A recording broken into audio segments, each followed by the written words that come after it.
أستغفر الله العظيم الذي لا إله إلا هو الحي القيوم وأتوب إليه.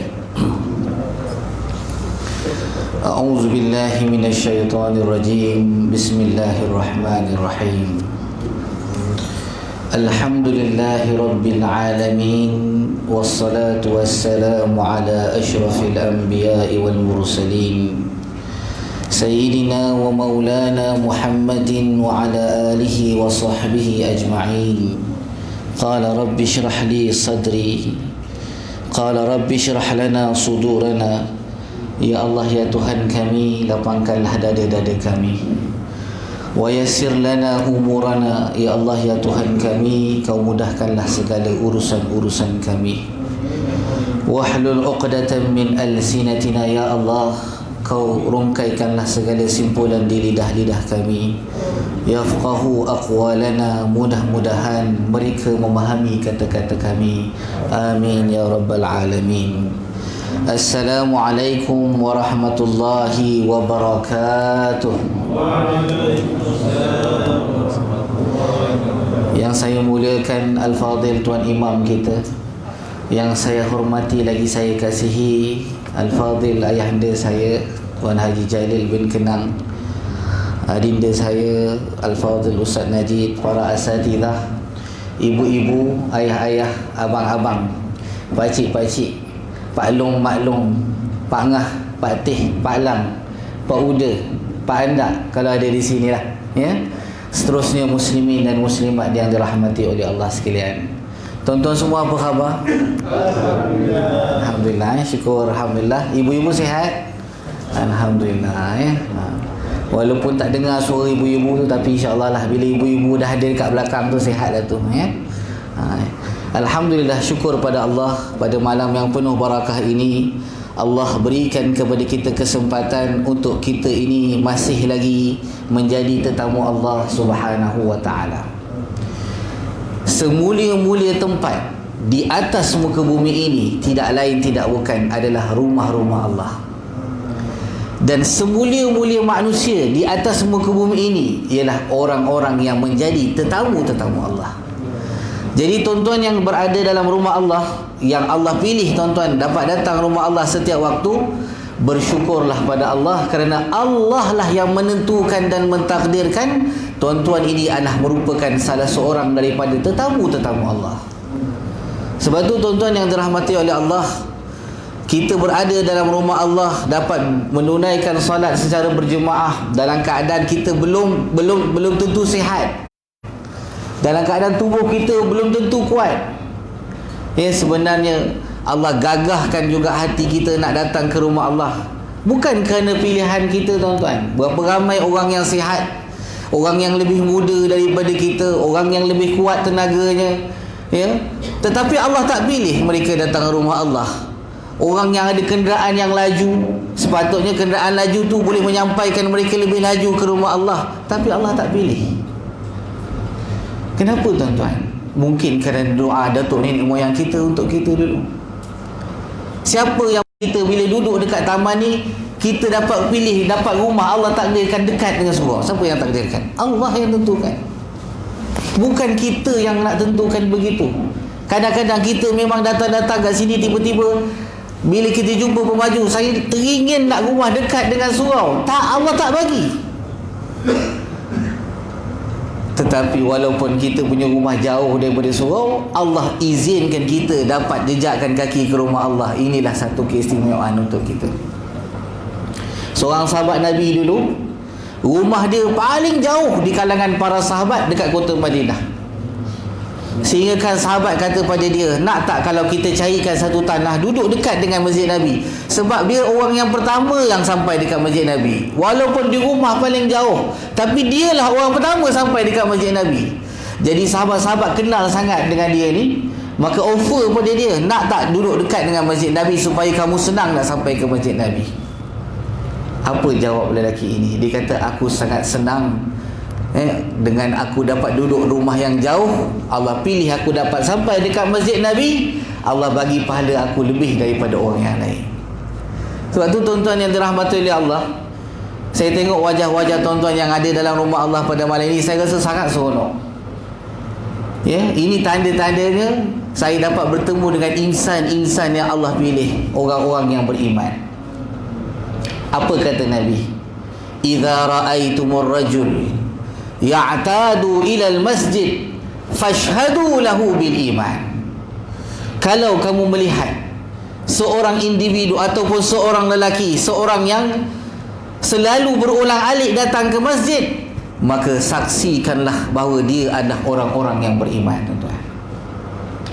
Waktu tuan-tuan yang dirahmati oleh Allah, tuan-tuan berada di tempat yang paling mulia, tuan-tuan insan mulia, maka saya bersyukur Allah pertemukan kita di malam yang penuh barakah ini. Mudah-mudahan ini bukanlah pertemuan kita yang terakhir buat kita. Mudah-mudahan Allah pilih kita untuk bertemu lagi dalam siri-siri yang akan datang, insya-Allah. Muslimin, ibu-ibu, ayah-ayah yang dirahmati oleh Allah, saya ni bukan orang asing di kawasan sini. Saya dulu membesar di Kampung Datuk sebelah ni. Daripada kecil sampai sekolah menengah, peringkat menengah, duduk dekat taman sebelah Kampung Datuk Seri Aman. Dulu kalau mungkin siapa-siapa yang kenal lah arwah atuk saya ni dulu, dia ni dulu sebelum ni dia mengajar Mahat Muar tahun 80-an dulu. Namanya Ustaz Haji Afandi bin Haji Anwar. Kalau di Surau sebelah tu dulu dia memang antara pengisian kuliahnya lah. Dan selepas pencen beliau menjadi timbalan qadi dekat Muar. Dekat Muar ni masa tu qadinya Ustaz Tahrir. Sekarang ni Ustaz Tahrir dah jadi mufti di Johor kalau tak silap saya lah, selepas Datuk Noh Gadut. Jadi apabila Allah berikan kepada saya peluang dapat duduk bersama dengan tuan-tuan, saya rasa ini satu penghormatan lah untuk saya. Jauh dekat sangat. Okay. Satu penghormatan lah untuk saya pada malam ini. Mudah-mudahan Allah Subhanahu Wa Taala jadikan hubungan kita ini bukan sekadar hubungan sebagai satu kampung jiran, tetapi satu saudara ikhwatun fillah, insya-Allah. Muslimin yang dirahmati oleh Allah, pada malam ini kita nak bercerita ataupun saya nak membawa kepada tuan-tuan sebuah kitab. Kata ulama, awwaluddin ma'rifatullah. Perkara pertama dalam agama ini ialah mengenal Allah. Sebab itu tuan-tuan, antara cara nak mengenal Allah, tuan-tuan ada kuliah tafsir, ada kuliah usuluddin, ataupun kita panggil tauhid. Ada kuliah akidah dekat surau ni. Saya kadang-kadang lepas solat saya dengar juga di sini ada kuliah tasawuf. Tasawuf ni tuan-tuan satu pendekatan untuk kita hampir dengan Allah. Sebab tu bila saya tengok di sini dah ada tasawuf, maka saya tak buka lah kuliah tasawuf. Saya bercadang nak buka kitab hikam tasawuf, tapi sini dah ada. Saya tengok walaupun bukan kitab hikam, tapi tak apalah. Maka saya tengok awwaluddin, kita dah tahu awwaluddin ma'rifatullah. Perkara pertama dalam agama mengenal Allah. Apa perkara kedua dalam agama, tuan-tuan? Kalau kita dah tahu perkara pertama mengenal Allah, apa perkara kedua selepas kita mengenal Allah? Apa yang penting selepas kita mengenal Allah? Tidak lain dan tidak bukan ialah ma'rifatu Rasulullah sallallahu alaihi wasallam. Mengenal Nabi kita sallallahu alaihi wasallam. Kalau kita tak kenal Nabi, mana mungkin kita bermimpi kita nak tahu yang dalam mimpi kita tu Nabi ke bukan Nabi? Pernah tak kita terbayang macam mana wajah Nabi, bagaimana rambut Nabi, bagaimana susuk tubuh Nabi, bagaimana warna kulit Nabi? Semuanya itu diceritakan dalam sirah Nabi dan diceritakan dalam kitab yang nama dia Syama'il Muhammadiyah. Maka sebab itulah saya terpanggil pada malam ini untuk kita sama-sama mengenali sirah Nabi sallallahu alaihi wasallam. Dengan kita kenal Nabi, maka kita akan datang rasa cinta pada Nabi sallallahu alaihi wasallam. Sebab itulah kadang-kadang apabila di antara umat ini disebut dalam hadis, tuan-tuan, bila mana seorang umat Nabi yang mengucapkan selawat pada Nabi, maka dalam hadis sebut Allah berikan ruh kepada Nabi, yang mana Nabi menjawab salam umat yang bagi salam pada dia. Kita selawat pada Nabi, Allahumma salli ala Sayyidina Muhammad wa ala ali Sayyidina Muhammad, Nabi jawab selawat kita. Jadi tuan-tuan yang dirahmati oleh Allah, besok di Yaumil Mahsyar, seluruh umat ini ketika nak ditimbang amalan, yang menjadi saksi dia ialah Nabi. Daripada Nabi Adam, daripada zaman umat Nabi Adam, kalau umat Nabi Musa contohnya, ketika mana nak ditimbang amalan dia, siapa yang duduk sebelah kita tu? Nabi Musa. Selepas sebelah umat dia tu Nabi Musa. Nabi Isa, kalau umat dia nak ditimbang amalan, siapa duduk sebelah dia? Nabi Isa. Kita ni tuan-tuan, masa ketika amalan kita nak ditimbang, siapa duduk sebelah kita yang menjadi saksi? Nabi kita sallallahu alaihi wasallam. Nabi tak pernah tengok wajah kita, tapi Nabi disebut kepada Nabi, si fulan bin si fulan mengucapkan selawat padamu ya Rasulullah. Kalau nama kita Ahmad bin Ismail, wahai ya Rasulullah, Ahmad bin Ismail bagi salam kepadamu ya Rasulullah 100 kali hari ini ya Rasulullah. Nabi dengar nama kita, tapi Nabi tak pernah tengok kita sebab Nabi dah wafat. Betul tak tuan-tuan? Macam kita buat analogi macam ni lah tuan-tuan. Saya ni duduk dalam majlis macam tuan-tuan, tiba-tiba datang satu orang tunggu lah, Syekh Nuruddin Al-Banjari contohnya. Lepas tu saya nak datang dekat Tuan Guru Syekh Nuruddin, jauh, susah, sebab anak murid dia ramai, penuh, beribu-ribu. Kita nak datang depan tak boleh, ramai lagi anak murid yang kanan dengan dia. Kita pun pesan dekat anak murid dia, nanti kalau dapat jumpa dengan Syekh, sampaikan salam saya pada Syekh, sebutkan nama, kata Salahuddin bin Mano, kirim salam pada Syekh. Kali kedua kita datang nak salam dengan Tuan Guru, tak boleh juga sebab jauh lagi, kita dia duduk belakang. Jumpa anak murid lagi, kirim salam. Kali pertama tadi Syekh Nuruddin dengar, anak murid cakap, Tuan Syekh ada seorang tetamu tadi, dia tak dapat jumpa Tuan Syekh, tapi dia kirim salam. Tuan Syekh Nuruddin tanya, siapa nama dia? Salahuddin. Kali kedua kita buat benda yang sama, siapa nama dia? Salahuddin. Tuan Syekh tak pernah tengok muka kita.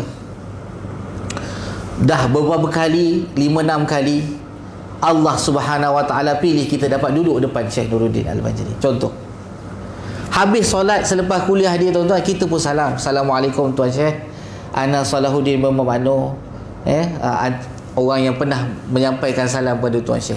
Syekh Nuruddin Al-Banjari bila didengar, oh inilah manusia, inilah dia, sahabat yang tak pernah jumpa saya tapi selalu kirim salam dekat saya. Nama dia dah masyhur tapi saya tak pernah tengok muka dia. Betapa rindunya Rasulullah pada kita tuan-tuan. Kalau kita selalu sebut nama Nabi, tapi Nabi SAW tak dapat tengok wajah kita. Sebagaimana kita rindu nak menatap wajah Rasulullah, begitulah juga Nabi SAW rindu nak menatap wajah kita. Sebab tu tuan-tuan, di hari akhirat nanti, ada di antara hamba Allah ni tuan-tuan, yang bila mana kita nak masuk alam barzakh, tiba-tiba kita dah tahu dah tuan-tuan, orang yang nak mati ni tuan-tuan, dia sebenarnya dia dah tahu dah, dia ni ahli syurga ke ahli neraka, dia dah tahu, walaupun belum timbang amalan. Sebab apa tuan-tuan? Sebab bila malaikat Israel cabut nyawa kita, maka roh kita ni sama ada dia akan bagi pada malaikat rahmat ataupun dia akan bagi pada malaikat azab. Itu je takdir Allah Subhanahu Wa Taala. Roh seseorang mukmin itu ataupun roh seorang itu diberikan kepada malaikat azab.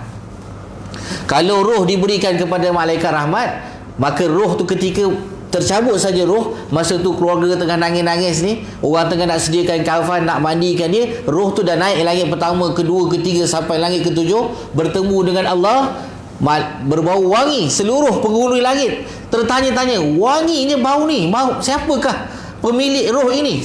Maka malaikat rahmat tu kata, nama dia si fulan bin si fulan. Bawa jumpa dengan Allah. Malaikat rahmat kata, wahai Allah, ya Allah, inilah roh si fulan bin si fulan, wangi harum semerbak, dipuji oleh seluruh penduduk langit. Maka kata Allah, gulungkan buku amalan dia, letakkan di satu tempat namanya Illiyin. Ni disebut dalam Quran ni tuan-tuan. Saya just cerita balik. Orang yang buat maksiat lebih dosa daripada pahala tuan-tuan, dia punya buku amalan dia tu, rohnya tu berbau busuk. Bawa juga naik ke langit, tapi bau busuk lah. Lalu sampai depan Allah, Allah kata, letakkan buku amalannya di satu tempat namanya Sijin. Maknanya kita dah tahu dah kita ni macam mana. Tapi tuan-tuan, Allah ni maha adil. Allah sediakan satu tempat namanya tempat mizan, tempat ditimbang amalan, dan disaksikan oleh Nabi SAW dan seluruh manusia menyaksikan. Maka tiba-tiba tuan-tuan, dalam satu hayat kehidupan kita ini, dalam keadaan kita ni tak sempat nak buat ibadah, kadang-kadang terlepas, terleka, terlalai dan seumpamanya, tiba-tiba kita ni hati sentiasa rindu pada Rasulullah. Sentiasa ada masa tengah duduk-duduk, kita selawat pada Nabi sallallahu alaihi wasallam. Nama kita selalu disebut depan Rasulullah sallallahu alaihi wasallam. Sebab itu tuan-tuan, ada orang masuk syurga kerana syafaat Nabi sallallahu alaihi wasallam. Walaupun kalau ikut hakikatnya dia punya amalan tu tak melayakkan pun dia nak masuk ke syurga Allah, tapi kerana dia ni banyak ingat Nabi, kerana dia sayang dan cinta pada Nabi, selalu sebut nama Nabi sallallahu alaihi wasallam, maka sebab itulah Allah Subhanahu wa taala beri peluang pada dia untuk mendapat syafaat Rasulullah sallallahu alaihi wasallam. Waktu tuan-tuan yang dirahmati oleh Allah, sejahat-jahat manusia di atas muka bumi ini, kita kenal dia dengan kejahatannya, di saat dia mati, jangan kita kata dia ni orang jahat. Sebab siapa tahu mungkin dia punya amalan dia diterima oleh Allah Subhanahu wa taala, mungkin dia punya kejahatan dia diampunkan oleh Allah, mungkin ada sisi-sisi baik yang kita tak tahu hubungannya dengan Allah yang melayakkan dia masuk ke dalam syurga Allah. Waktu tuan-tuan, Allah ajar kepada kita, Nabi sebut kata kena banyak harapkan rahmat Allah. Jangan kita ni rasa suuzan dengan Allah. Ya Allah, aku ni dah banyak buat dosa, ya Allah, aku ni besok mati ni, besok masuk neraka, ya Allah. Jangan sekali-kali kita cakap macam tu tuan-tuan. Pasal apa? Kita doa semua minta baik. Rabbana atina fid dunya hasanah, kita doa 5 kali sehari tuan-tuan. Kali dengan kehidupan kita, berapa banyak kita doa Rabbana atina fid dunya hasanah. Tiba-tiba dalam hati kita berkata juga, ya Allah, aku ni besok masuk neraka, ya Allah, banyak dosa aku. Baguslah kalau kita berkata demikian kerana kita nak muhasabah, kerana kita nak mengharapkan rahmat Allah, tu bagus tuan-tuan. Tapi kalau kita berkata begitu kerana kita memang dah rasa putus asa daripada rahmat Allah, jangan tuan-tuan. Sebab kita sentiasa doa nak minta Allah bagi kita kebahagiaan dunia dan akhirat. Waktu tuan-tuan yang dirahmati oleh Allah, ni ahli syurga yang duduk depan saya ni tuan-tuan, gaduh macam mana pun tuan-tuan, jangan lebih 3 hari tuan-tuan. Kita terselisih faham ni, jangan lebih 3 hari. Sebab manusia ni Allah ciptakan hati kita, lepas 3 hari dia akan baik. Tak percaya, tengok anak kita kalau dia bergaduh. Jangan kata 3 hari, 3 jam dah baik. Jangan kata 3 jam, 30 minit dia dah baik. Tadi gaduh bukan main, 30 minit dah boleh main dah sama-sama. Sebab tu manusia ni kalau dia makin tua, Allah bagi peluang 3 hari. Sebab lepas 3 hari, hati kita ni dah boleh memaafkan. Hati kita dah boleh melupakan pun kesilapan kawan kita. Tiba-tiba kita masih lagi rasa aku tak boleh maafkan dia. Kita paksakan diri kita untuk menjadi seorang yang pendendam. Itu bukan daripada sifat-sifat yang ditunjukkan oleh Nabi sallallahu alaihi wasallam. Itu mukadimah kita pada malam ni tuan-tuan. Dah isyak dah tuan-tuan, mukadimah sampai isyak. Bismillahirrahmanirrahim. Kitab ini namanya kitab Rahiqul Makhtum. Ar-Rahiq Al-Makhtum. Apa maksud Ar-Rahiq? Ar-Rahiq ni ialah tuan-tuan, kalau lebah ni tuan-tuan, dia menghasilkan madu tuan-tuan. Madu ni dia ada satu di satu tempat dia dipanggil sebagai pati madu. Maka dalam bahasa Arab Ar-Rahiq bermaksud titisan ataupun madu yang terakhir ataupun yang paling solid lah, yang kita panggil yang paling pure lah, madu yang paling pure, al-makhtum yang terakhir. Maka digambarkan seolah-olah Nabi ni seumpama madu yang begitu manis, yang terakhir, yang Allah pilih begitu sekali, yang menghimpunkan segala syariat Nabi-Nabi yang terdahulu, yang menjadi penutup khatamul anbiya'i wal mursalin, yang menjadi syafi'un lil alamin, pemberi syafaat kepada seluruh manusia di sekalian alam. Maka sebab itu dinamakan kitab ini Rahiqul Makhtum. Siapa yang mengarang kitab Rahiqul Makhtum ni tuan-tuan? Seorang ulama daripada India. Pada tahun 1980-an dulu, 89 tak silap saya, kerajaan Arab Saudi ni buat satu pertandingan siapa yang boleh karang kitab sirah Rahiqul Makhtum. Maka datanglah semua ulama daripada orang Arab, orang seluruh dunia ni datang tuan-tuan. Semua nak mengarang kitab sirah Nabi, nak buat yang ringkasan sirah Nabi ni. Maka masing-masing buat kitab sirah, dipertandingkan, dibaca oleh para ulama. Ulama nak tentukan mana kitab sirah yang terbaik, di abad yang terakhir ini, abad ke-20 ini, maka tiba-tiba Allah Subhanahu Wa Taala pilih Safiyur Rahman Al-Mubarakfuri, seorang ulama daripada India. Bukunya terpilih dan akhirnya buku ini diterjemahkan ke dalam puluhan bahasa dalam dunia yang menceritakan tentang sirah Nabi sallallahu alaihi wasallam. Sebab tu tuan-tuan yang dirahmati oleh Allah, apabila kita baca sirah Nabi, kata Syekh Safiyur Rahman Al-Mubarakfuri, dia kata apa? Inna siratan nabawiyyata, sesungguhnya sirah Nabi ini ibaratan fil haqiqah anir risalati allati hamalaha Rasulullah ila al-mujtama'il bashari. Sirah Nabi ini seumpama satu risalah yang telah dibawa oleh Nabi sallallahu alaihi wasallam yang menjadi petunjuk kepada seluruh umat di atas muka bumi ini. Apa tujuan risalah Nabi ni?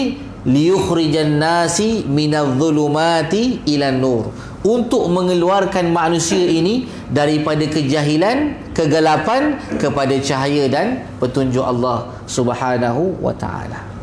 Maka kita mulakan sirah Nabi pada malam ini dengan bercerita tentang datuk Nabi sallallahu alaihi wasallam yang digelar sebagai Sayyidul Anbiya ataupun Abul Anbiya, iaitulah Nabi Allah Ibrahim alaihissalam. Kita mulakan kuliah kita malam ini bermula dengan Nabi Ibrahim alaihissalam.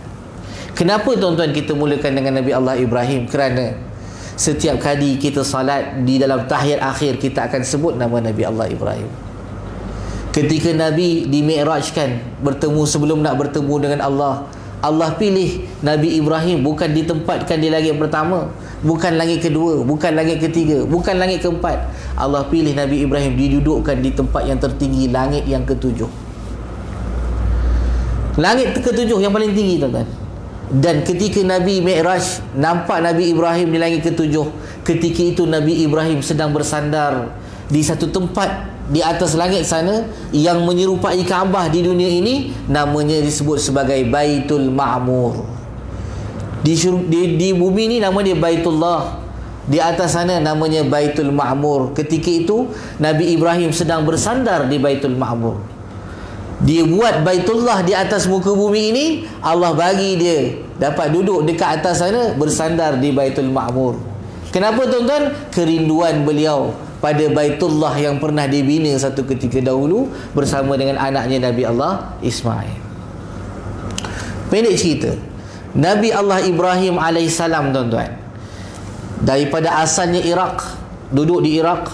Bila mana Namrud nak bunuh dia, kumpulkan kayu api, yang dikatakan oleh ahli sejarah tidak pernah mana-mana manusia yang pernah mengumpulkan kayu api yang sebanyak itu. Tuan-tuan, kayu api tu dikumpulkan tu begitu banyak, tuan-tuan, macam nak musnahkan satu bandar. Dia punya banyaknya kayu, padahal nak bakar seorang Nabi je.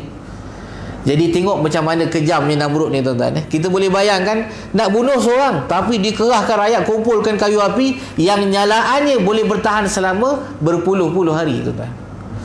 Kita bayangkan api kalau boleh bertahan berpuluh hari, macam mana besarnya. Lalu bila mana Allah selamatkan Nabi Allah Ibrahim, dengan Allah kata, ya naru kuni bardan wa salaman ala Ibrahim, wahai api, jadikanlah kamu sejuk dan boleh memberikan keselamatan pada Nabi Allah Ibrahim. Maka Nabi Allah Ibrahim meninggalkan tanah airnya di atas perintah Allah, pergi menuju ke satu tempat yang hari ini kita kenal sebagai Palestin, ataupun nama dahulu disebut sebagai Baitul Maqdis. Jadi Nabi Allah Ibrahim meninggalkan Iraq, masuk ke Baitul Maqdis di Palestin. Maka disitulah Nabi Allah Ibrahim mengembangkan dakwah Islam di sana. Dipendekkan cerita, Nabi Allah Ibrahim masa dalam perjalanan bertemu dengan seorang raja di Mesir. Maka raja itu menghadiahkan kepadanya Hajar. Akhirnya Ibrahim mengahwini Hajar dan dapatlah seorang anak namanya Nabi Allah Ismail. Tak lama lepas tu isteri Nabi Ibrahim, Sarah, pula dapat anak namanya Nabi Allah Ishaq. Maka sebab apa Nabi Ibrahim digelar sebagai Abul Anbiya? Kerana Nabi Ibrahim mengumpulkan dua keturunan Nabi. Satu keturunan di sebelah kanan, iaitu Nabi Allah Ishaq, keturunan Nabi-Nabi di kalangan Bani Israel, dan di jalur satu lagi ialah keturunan Nabi di kalangan orang Arab. Maka sebab itu Nabi Ibrahim digelar sebagai Abul Anbiya, bapa kepada segala para nabi. Nabi Adam gelarannya Abul Bashar, bapa kepada sekalian manusia. Nabi Ibrahim Abul Anbiya, bapa kepada sekalian nabi. Kalau tuan-tuan, ayah-ayah, ibu-ibu tengok dalam silsilah, selepas Nabi Allah Ibrahim, berapa banyak nabi yang datang selepas Nabi Allah Ibrahim? Paling banyak Nabi Musa daripada Nabi Allah Ibrahim, Nabi Isa, Nabi Sulaiman, Nabi Daud, Nabi Yaqub, Nabi Zakaria, semua tu daripada keturunan Nabi Allah Ibrahim alaihissalam, tuan-tuan. Bila mana Hajar melahirkan Ismail, maka datang perintah Allah. Walaupun kita baca dalam sirah seolah-olah Siti Sarah ni cemburu dengan anak tirinya ataupun anak kepada anak kepada Hajar ni, tapi hakikatnya Allah lah yang perintahkan Nabi Allah Ibrahim ini membawa anaknya Ismail bersama isterinya meninggalkan Palestin, pergi ke kota Mekah. Tuan-tuan kalau pernah sampai ke kota Mekah, nak pergi ke Madinah, tuan-tuan, daripada Mekah naik ke atas ke utara pergi Madinah, berapa kilometer tuan-tuan pergi Madinah? Lebih kurang 400 ke 500, 400 setengah ke 500 kilometer. Berapa jam kalau naik bas? Dulu kita naik bas kan? Berapa jam tuan-tuan lebih kurang? 8 jam tuan-tuan, betul tak? Okay. Orang Arab zaman dulu tuan-tuan, dia naik unta. Unta ni dia punya sifat, satu hari dia boleh jalan lebih kurang satu hari 40 hingga 50 kilometer je. Maksimum 50, cantik-cantik 45 kilometer. Dia dalam bahasa Arab disebut sebagai rahala, rehlah, maknanya berjalan, mengembara. Unta tu dia bergeraklah, mengembara, dia panggil sebagai rahala. Bila jalan 45 km ataupun 40 km, maka dia akan berhenti rehat. Dia dah penat. Dia dah penat. Unta ni dia sampai dia penat, dia nak kena rehat. Dia boleh jalan daripada pagi sampai ke petang, sampai maghrib, kemudian dia nak rehat. Dia akan berhenti rehat sendiri. Maka lebih kurang 40 hingga 45 km. Dua kali rehat lebih kurang 90 ataupun 100 km. Betul tak tuan-tuan? Lebih kurang Maka sebab itu disebut dua kali tempat rehat. Tempat rehat dalam bahasa Arab ala wazan maf'al. Seperti contoh darasah belajar, madrasah tempat belajar. Jadi rahala berlayar, dua tempat untuk berhenti berlayar dipanggil sebagai marhal ataupun marhalah. Jadi dua kali unta berhenti disebut sebagai dua marhalah. Maka sebab itu kita ni apabila berjalan lebih kurang, dia ulama khilaf antara 80 km hingga 98 km. Benda ni khilaf. Sebab apa? Tengok pada unta tu punya jarak lah tu sebenarnya. Jadi dua kali tempat unta berhenti, maka disebut sebagai dua marhalah sebenarnya. Itu asal usul marhalah ni tuan-tuan. Jadi kalaulah 500 km ataupun 450 km, maksudnya kalau Nabi nak berhijrah ke kota Madinah, perjalanannya lebih kurang makan masa 10 ataupun 9 hingga 10 hari ataupun 11 hari. Macam itulah lebih kurang. Sekarang ni Nabi Ibrahim dia bukan datang daripada Madinah nak pergi ke Mekah. Dia datang daripada Palestin. Saya dulu belajar dekat Jordan, tuan-tuan. Kami pernah dulu buat haji naik bas. Jordan dengan Palestin sebelah, jiran. Perjalanan daripada Jordan nak pergi ke kota Madinah lebih kurang 1000 km, tuan-tuan. Kami naik bas, tuan-tuan, lebih kurang 20 jam, tuan-tuan. Kita berhenti lagi kan, lebih kurang 20 jam. Nak sampai kat kota Mekah lebih kurang, tuan-tuan, hampir 30 jam. Kami naik bas daripada Jordan, tuan-tuan. Jadi daripada Palestin ke kota Mekah lebih kurang 1500 km lebih kurang, tuan-tuan. Cuba tuan-tuan bayang Nabi Ibrahim dulu, tuan-tuan, ditinggalkan Palestin, Baitul Maqdis. Allah tak bagi tahu nak pergi ke mana. Bukan Allah kata, okey Nabi Ibrahim tengok WhatsApp, buka WhatsApp, pergi ke kota Madinah, pergi ke kota Mekah. Kalau kita, tuan-tuan, kita punya bos kata, okey saya nak minta awak buat satu job lah, awak tolong hantar barang dekat satu tempat. Kita berkata, mana tempatnya? Alah, tak payah, nanti saya beritahu lah. Agak-agak kita tertanya-tanya tak, tuan-tuan? Tertanya-tanya. Dan katakanlah bos kata, okey, you punya tempat yang nak hantar tu 1500 km. Sama ada tuan-tuan berhenti kerja, tak nak kerja dengan bos tu, ataupun tuan-tuan MC lah, tak sanggup nak hantar sampai 1500. Zaman dulu Nabi Ibrahim, Allah kata bawa anak kamu dan bawa isteri kamu jalan. Anak-anak kalau apa naik kereta sekejap jadi seronoknya, tuan-tuan, kan? Lama-lama dia pun dah boring dah, tak larat dah naik kereta lama-lama. Yang ini tuan-tuan 1,500 naik atas unta, tuan-tuan, perjalanan kalau lebih kurang kita kira hari inilah lebih kurang selama perjalanan sebulan. Apa bekalan yang dibawa? Tamar dan air. Tamar dan air. Ada tak R&R dekat tengah-tengah jalan? Tak ada, tuan-tuan. Kita jalan 100 km R&R, rehat. Nabi Ibrahim 30 hari. Cuba tuan bayangkan dengan ribut padang pasir, dengan ada binatang berbisa, dengan kegelapan malam yang sejuknya. Kita tak boleh bayang lah, tuan-tuan. Kita duduk satu malam kat luar pun besok pagi dah demam kita punya badan. Bayangkan 30 hari 30 malam duduk atas unta, tak ada tempat nak berteduh, tak ada rumah rehat, tak ada hotel, tak ada segala-galanya, tak ada tempat nak ambil air, tak ada tempat nak mandi. Allahu Akbar. Sampai di satu tempat yang kering kontang, iaitu di Mekah. Dulu Mekah ni, tuan-tuan, yang ada padang pasir dan bukit. Sebab tu, tuan-tuan, kalau pergi dekat Masjidil Haram, tengok, tuan-tuan, perhati keliling tu, semua bukit. Dan yang aneh ni, tuan-tuan, di Mekah ni, tuan-tuan, tanamlah pokok apa pun tak akan subur. Sebab tu kalau kita nak beli kurma, jangan beli di Mekah. Mekah bukan ada pokok kurma. Kurma banyak dekat Madinah. Nak beli kurma tamar ajwa ke di Madinah. Sebab apa Madinah jadi subur? Selepas kedatangan Rasulullah, dan disitulah dimakamkan Nabi kita sallallahu alaihi wasallam. Nabi ini, tuan-tuan, walaupun dah wafat, kerana barakah yang Nabi bawa, sampai hari ini bumi Madinah subur, tuan-tuan. Padahal apalah beza Mekah dan Madinah, kedua-duanya tanah kering kontang juga asalnya. Tuan-tuan, jirus air dekat Madinah dengan jirus air dekat tanah Mekah sama je, tenggelam terus. Tapi subhanallah, Allah jadikan Madinah ini subur, tuan-tuan, berkah Nabi sallallahu alaihi wasallam. Nanti kita cerita keberkahan Nabi itu nanti kemudian. Sampai dekat kota Mekah, tuan-tuan, maka Nabi Ibrahim AS turunkan anaknya dan isterinya daripada unta. Turunkan kat mana ni? Turun dekat padang pasir ni, keliling bukit, padang pasir ni tak ada apa ni. Lalu bila dah turunkan anaknya, Nabi Ibrahim dia memusingkan unta je, menghala balik menuju ke Palestin, tuan-tuan. Tak ada pula berhenti rehat. Kalau kita rehatlah dulu bang, sehari dua, takkan nak turun patah balik ni bang. Tapi Nabi Ibrahim, kerana perintah Allah, Nabi Ibrahim letak saja anak dia, terus pusing, bagi bekalan sikit buah kurma dengan satu botol air.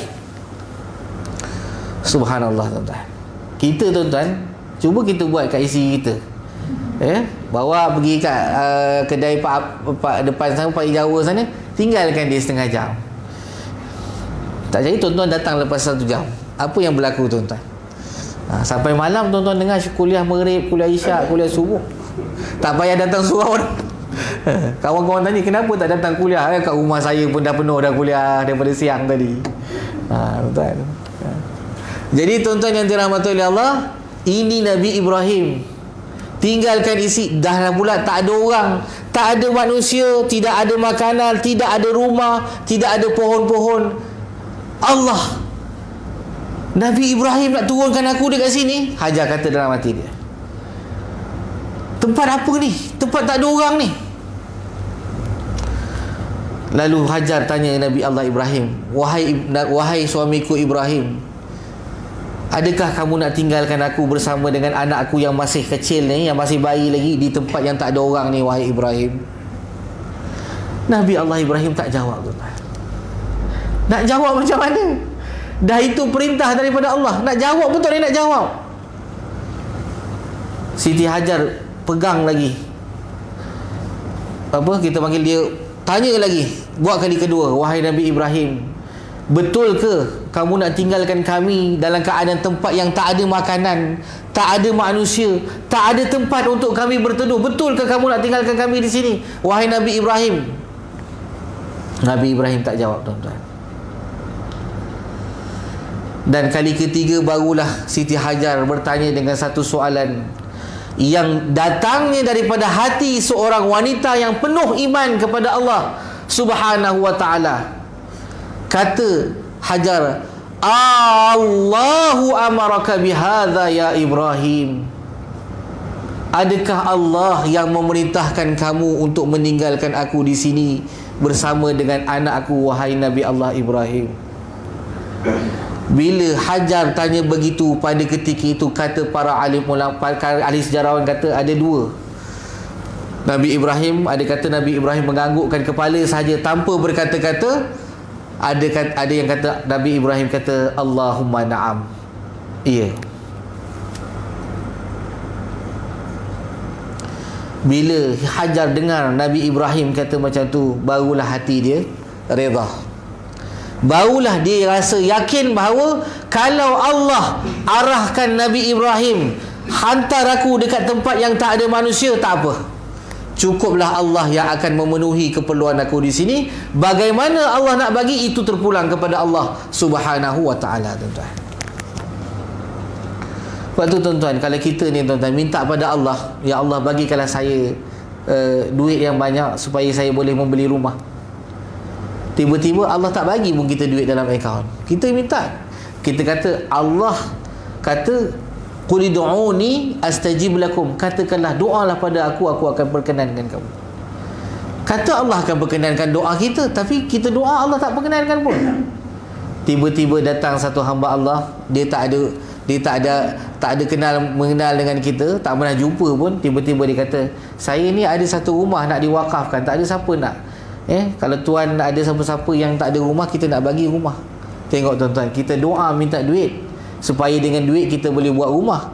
Tiba-tiba Allah tahu kita bukan perlukan duit, kita perlukan rumah. Datang rumah kepada kita tanpa kita minta. Allah bagi apa yang kita perlukan. Allah tak bagi kadang-kadang apa yang kita sebutkan dalam doa kita. Muslimin yang dirahmati oleh Allah, maka Nabi Allah Ibrahim pun meninggalkan Siti Hajar, tak bertoleh walaupun sekali pada isteri dia. Kalau kita suami tak toleh sekejap, kita punya marah, sombong, kita kata suami ni dah tak sayang dah kat kita. Tapi Nabi Allah Ibrahim tuan-tuan, padahal Nabi Allah Ibrahim ni cukup sayang dengan Nabi Allah Ismail. Setelah bertahun-tahun nak anak, tiba-tiba Allah kurniakan anak, tiba-tiba Allah uji Nabi Ibrahim dengan dipisahkan dengan anak. Tengok tuan-tuan. Jadi kita tengok di sini ujian Allah untuk Nabi Ibrahim yang paling hebat ialah perpisahan dia dengan orang yang paling disayang, Nabi Allah Ismail. Lalu tuan-tuan, sampai di satu kawasan yang hilang pandangan Hajar dan anaknya. Hajar tengah dukung ni, Nabi Ibrahim tinggalkan Hajar sampai hilang Hajar yang sedang mendukung, dan Hajar tidak bergerak daripada tempat dia berdiri tuan-tuan. Dia tunggu suami dia pergi, tinggalkan. Kalau kita kereta tinggalkan cepatlah kan. Ini unta jalan perlahan, nak tunggu hilang daripada pandangan, rasa-rasanya mau dekat sejam rasanya. Tapi punya sayang dia dan punya hatinya hiba dan rasa sedih. Dia tunggu sampai hilang Nabi Ibrahim di atas untanya daripada pandangannya. Nabi Ibrahim bila hilang pandangan Hajar daripada pandangannya, lalu pada ketika itu dia berpaling. Lalu dia berdoa. Hati dia tak boleh tahan kan, sebagai seorang ayah yang cinta dan sayang pada anak dia, dan seorang suami yang kasih pada isteri dia. Tapi adab Nabi Ibrahim kita tengok dalam doa dia, subhanallah. Kata Nabi Allah Ibrahim, Rabbi inni askantu min zurriyati biwadin ghairi dhi zar'in inda baitikal muharram. Ya Allah, ya Tuhanku, aku tinggalkan satu zuriat aku di satu lembah yang tidak ada tumbuh-tumbuhan, tidak ada air, berhampiran dengan tempatmu yang mulia, iaitu Baitullah. Nabi Allah Ibrahim didoa, ya Allah, aku tinggalkan zuriat aku dekat tempat tak ada air. Dia tak minta pun pada Allah, ya Allah turunkanlah air, ya Allah tumbuhkanlah tumbuhan. Nabi Allah Ibrahim tak cakap macam tu. Nabi Ibrahim hanya cakap, ya Allah, aku dah tinggalkan zuriat aku di satu lembah yang tak ada air dan tak ada tumbuhan. Itu cukup. Tapi Nabi Ibrahim disebut dalam doa dia, Rabbana liyuqimus salah. Ya Allah, jadikanlah umat aku, zuriat yang aku tinggalkan ini semuanya bangkit menunaikan solat. Tengok tu tuan-tuan. Jadi tuan-tuan, kadang-kadang kita ni rajin datang surau, mungkin ada serpihan doa Nabi Allah Ibrahim untuk kita sampai dekat kita. Kita dah habis masa dah tuan-tuan, dah isyak dah. Kita berhenti ya tuan-tuan. Berhenti dah. Ambil 1 minit sebagai penutup, boleh tuan-tuan okey. Jadi tuan-tuan yang dirahmati oleh Allah, Nabi Ibrahim sambung lagi dalam ayat tu, waj'al af'idatan nas tahwi ilaiha. Ya Allah, jadikanlah hati-hati manusia ini terpaut untuk datang ke rumahmu ya Allah. Maka Nabi Ibrahim pun meneruskan perjalanannya, pergilah ke Baitul Maqdis. Maka dalam kuliah yang akan datang insya-Allah kita akan lihat apakah yang berlaku pada Hajar yang ditinggalkan. Ya, bagaimanakah kehidupan yang akan dijalani oleh Hajar? Ada tak nanti akan ada manusia yang datang menemani Hajar di sana? Bagaimana berkembangnya Nabi Allah Ismail? Bagaimana berkahwinnya Nabi Allah Ismail? Dengan siapa dia berkahwin? Dan akhirnya membawa kepada keturunan Nabi sallallahu alaihi wasallam yang kita akan bincangkan, yang kita akan bicarakan dalam kuliah yang akan datang. Aqulu qawli hadza wa astaghfirullahal azim wa billahi taufiq wal hidayah. Wassalamualaikum warahmatullahi wabarakatuh. A'udzu billahi minasyaitonir rajim. Bismillahirrahmanirrahim. Alhamdulillahi rabbil alamin wassalatu wassalamu ala asyrafil mursalin wa ala alihi wa sahbihi ajma'in. Fa fahamnaha Sulaiman wa kullan atayna hukman wa ilma wa sakharna ma'a Daud al-jibala yusabbihna wat-tayra wa kunna fa'ilin. Wa sallallahu ala sayidina Muhammad wa ala alihi wa sahbihi wa baraka wa sallam. Walhamdulillahi rabbil alamin. Taqabbalallahu minkum. Bismillah.